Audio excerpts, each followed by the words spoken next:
Hello, and my name is Dan, aka the Tipster in a Suit, and I may not have been to the most racetracks, definitely not seen the most horses, but I am the best judge of race form that I know. And this year, guys, this year is redemption. With Champions Day at Ascot in the rearview mirror, thank goodness the flat season is over and we can embark on this year's jump season. The action returns with a 2-day meeting at the home of Jumps Race in Cheltenham, and the place where all the trainers will be working backwards as they're plotting their seasons from March to the start of the season. Remember, I did set up this channel to interact with you fans, so please let me know your thoughts on the races and any holes in my selections and your picks for the races too. And whilst you're there, leave me a like, it's free and it does massively help me moving forward. So the October meeting, it should offer some early insights for those horses to follow through the season. And I thought I'd offer up my early declaration selections for the meetings. There are a couple of races that aren't priced up yet for the Friday. In fact, only 2 are priced up at the moment. But I will still go through each day in both videos, offering a review of the key races and the candidates with my selections for each. So in today's video, I'm going to cover the Friday races only, and then I'm going to do a secondary video for the Saturday's races. I can't get all of my bets on at the moment, so I will do a final update in the comments below, and that will have my stakes and the prices that I got them at. There is one bet I've already placed, and I will let you know in due course. The ground at Cheltenham is currently good, but there is poor weather around at the end of the week. There is rain as well, so it is expected to be probably good to soft, maybe soft in places when the flag does finally fall. So the first race at Cheltenham, home of the jump season for the 24-25 jump season. It's a 2-mile 4 handicap hurdle. It features the last horse to have beaten Constitution Hill on a racetrack. Do you know who it is? Any guesses? I will give you 2 points, which means absolutely nothing if you said any harm in asking. Whose 3 best RPRs have come at the minimum trip, not the 2-mile 4 that we're seeing today. So although he has beat that legendary horse, he is one I'm going to be swerving. Skelton has 3 entered, and whilst Gwenny Mayboy looked good, completing a treble that culminated in slamming the field in a grade 3 at Aintree over 3 miles, he has gone up a staggering £24 in the handicap, now rated 137. He may well prove to be a graded animal. He may well go on to be an exceptional talent. But I imagine he will be swerved for other targets. And if he was to line up as Fav, he is one that I would be looking to take on, particularly with Skelton's not in the best form. The other runner they have is Valgrand and Santos Blue, who I won't focus on. And Valgrand is entered in 4 different races. He did seem a nice type, but being by Skelton, I imagine they will explore that 118 handicap mark rather than put him in open company. If he is one that lined up, for sure, I would take note. In the air for Nicky Henderson was a decent looking novice as well. He could make a mockery of that, his own mark of 118, but again, not sure where he's at. However, my eyes were drawn to 3 different horses for various reasons. Firstly is the high class and brilliant front runner, Ansam. He's making his return to the track after nearly a year and a half off. He was last seen finishing down the field over fences off a rating of 149 after putting in a front-running masterclass at Ludlow, similar to his unbelievable front-running and jumping display at Kempton when he was 17 lengths clear, including Kitty Lights further back. He also ran over hurdles in his last running season, and he won there as well off a mark of 130, and he gets to run here off 136 compared to his chase mark of 147. Now, there is that absence to overcome, and he is better over a longer trip, but 136 vastly underestimates this horse, and I imagine at around 20-25 to 1, he'll definitely get £5 each way. Next up is Henry Daly trained Why Not. Now, this is a 5-year-old who's won 3 of its 5 hurdles races, with all of those wins coming over 2 miles. She has raced over the course and distance, where she came a 8-length third to Mares Novice Hurdle winner Golden Ace. Now, Golden Ace is a 143 rated horse who has potential to go even higher, and Why Not gets in off an unchanged 123. I like how she battled to the line that day, and with further improvement likely at her age, any price around 12 to 1 or bigger will see me go in with about £7.50 each way. Finally, and the main pick on the shortlist is Lettuce and Lily. She's a lovely 4-year-old who unseated at the first last time. It was the run before, however, just a 3 lengths behind Persian War winner and stablemate Flying Fortune in receipt of £5.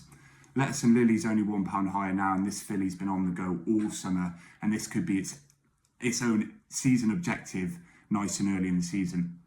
Off a basement weight and with the British #1 jockey, without a doubt in my mind, Shaw Bowen on board, any price above 12 to 1 will get £15 each way of my money.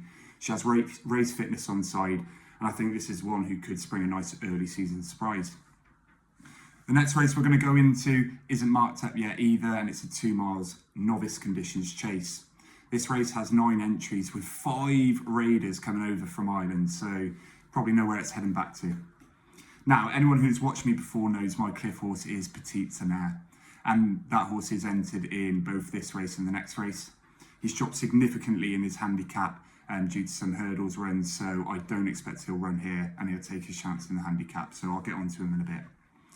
Lou Dussaud, the Skelton runner, he was an exciting handicap hurdler for the team last season. He managed a nice second in the Betfair hurdle behind Umbilical Lord at Newbury before coming second in the county hurdle behind Absurd.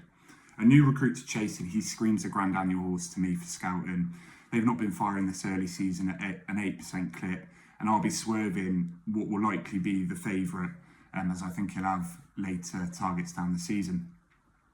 On ratings, Gaelic Arc is second best at 140, but he will have to carry top weight and gives my selection £8 despite being a £4 worse officially rated horse. All of his best RPRs are at the middle distance, and he's one I will also be avoiding. She Could Be Anything had won 2 nice races the last twice, including beating Gaelic Arc, and meets this one on the same terms. She would rate as a danger too, but not going to be the pick for me. The pick this time is Path de Rue, who followed up his impressive DRS second to Madeira with a miles clear of the rest third in the Grand Annual, proving he acts at the track. He's the best rated horse who's not the most fluent jumper, but at 144 he will get to run off bottom weight due to the conditions of this race. He should have too much ability, guys, for these, and while I expect him to be challenging for favouritism at around 2 to 1, I think he has a standout chance for the Cromwell Yard, currently striking at 18%. At around 2 to 1, like I said, I'll be going £20 on the nose of this selection. The race that follows this is another 2 mile chase. This time, though, it's a handicap. I like this, and there are a couple of races like this on the card where they're similar races but in different races, or similar distance races, or the same distance race in different races. It means you can go and compare the times to back up how they looked visually, and it also allows a bit more of a view on the form that day. I accept that races are run differently, so it shouldn't be your whole view, right? But it is just a nice little supplement to add, so I thought I'd note that. So on to the race, and it looks a deep competitive field with De Bromhead bringing over Dancing on My Own, who heads to market at 3 to 1 off a mark of 153, which is nearly top weight. He finished second to the aforementioned Gaelic Arc by 8 lengths, but he did give 1 stone £12 and followed up with a win in his last race of the season. He also won this race last year off a mark £2 lower, and he meets second place horse Triple Trade on £4 better terms. I do feel this race is more competitive this year. He's also turned 10, which at a short distance doesn't help, so time is against this favourite in my opinion. Matata runs for the Twiston Davis Yard, who are going at an astonishing 30% strike rate in the last 14 days. She came close over course and distance on New Year's Day, getting touched off by the Grand Annual second Liberty Hunter on his favoured heavy conditions. Still only 6, she could have improvement to come, and she was the best of the British horses in the Arkle. At 4 to 1, however, I'm not sure there's enough juice to justify a go, and if she was to drift to around 6 to 1, I would consider £7.50 on the nose, and she would rate as the main danger to my selection. Artlight, I just wanted to mention, is a solid 5-year-old who looked really good all season until she absolutely didn't at Kempton, where she just folded. And Madara is another 5-year-old who could have any amount of improvement after his impressive win at the DRF. I would rate him as a good contender, but I'm not quite going to go with him. The selection will be my cliff horse. It will be Petite Tonnerre, however. His last run over fences saw him travel like an absolute dream at Musselburgh until he didn't quite make the trip home over an extended trip. He now gets to run off 125 after a return to hurdles failed to get him into form, and this horse has the ability to be a 140 animal easily. I refuse to allow myself to miss out when he does return to form. I haven't gone in yet on anti-post due to him being double entered, but if he lines up at anywhere around 10 to 1, I'll be thrown away. I mean, I'll be placing a £15 each way on the real petites and here to show up. Fingers crossed he does.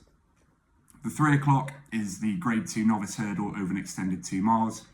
Gail Marler is the current 5-4 fav, having won his last 6 races and is miles clear of the rest on official and both Racing Post ratings.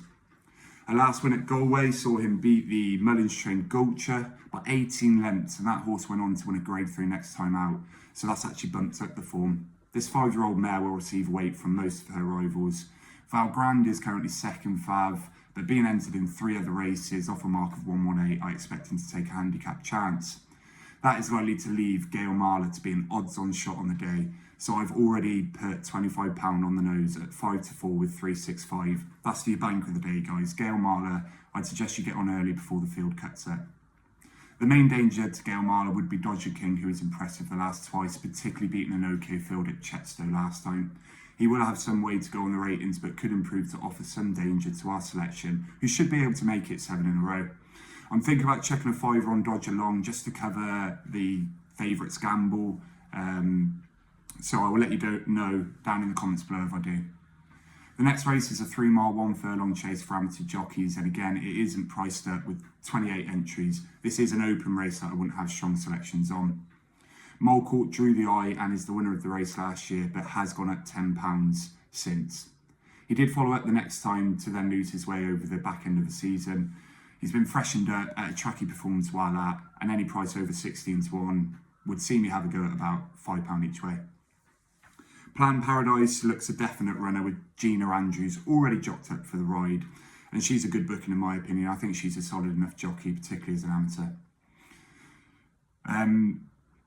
The horse was second last time back up in trip at Warwick, and Planned Paradise has a similar jumping test at Cheltenham here, over a longer trip, which he should appreciate. He will also be worthy of £5 each way, and I expect him to be priced generously at around 25-1, but I'd be happy with a price above 16-1 on that one.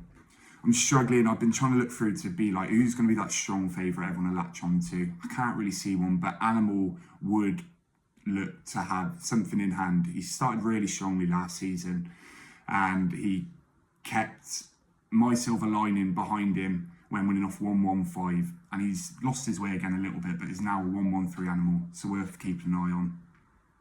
The penultimate race is another novice hurdle. It's over 2 mile 4 this time. Let's and Lily and Vanguard are both entered here, but I've covered them already, and I expect them to take chances elsewhere. Fine margins for Mullins and Intense Approach for McConnell are both Irish raiders who have been on the go over the summer and will both have race fitness. However, I expect they're both handicappers, with Intense Approach coming in second in a poor Persian War. They will both be near the top of the market, and our favourites I will be looking to take on with 2 potential selections that have more up their sleeve. Elliott also sends over 2 in Blue Devassi and Manila 6-0.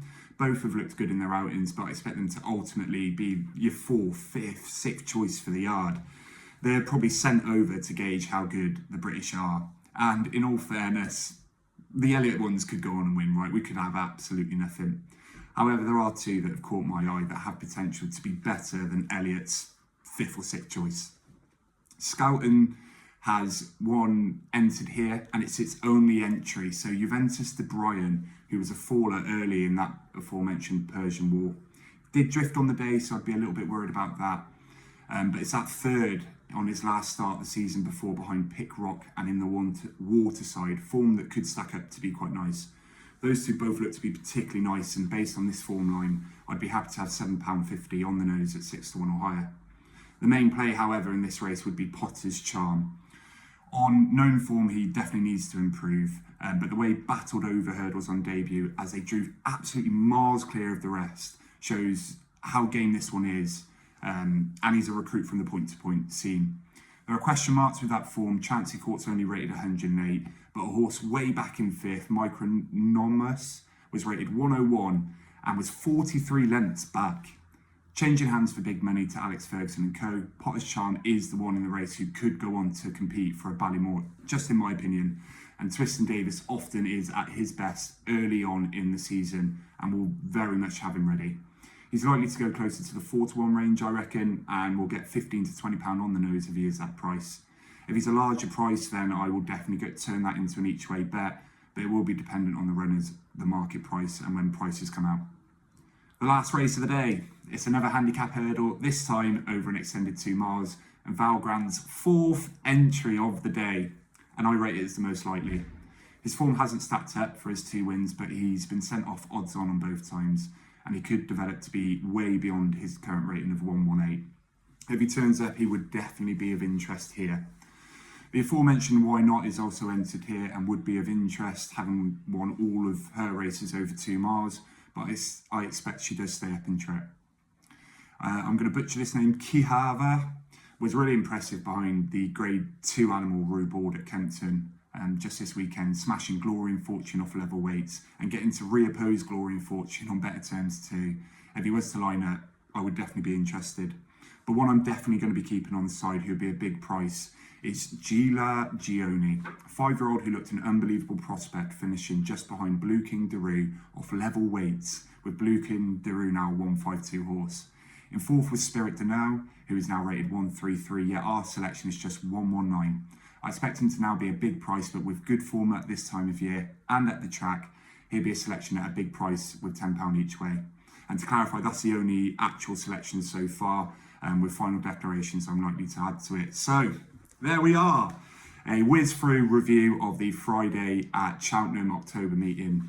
Let me know what your thoughts are and your selections down below. Let me know if any of my selections you can pick holes in. I'd be really interested to hear your thoughts, and I'll catch you on the next one.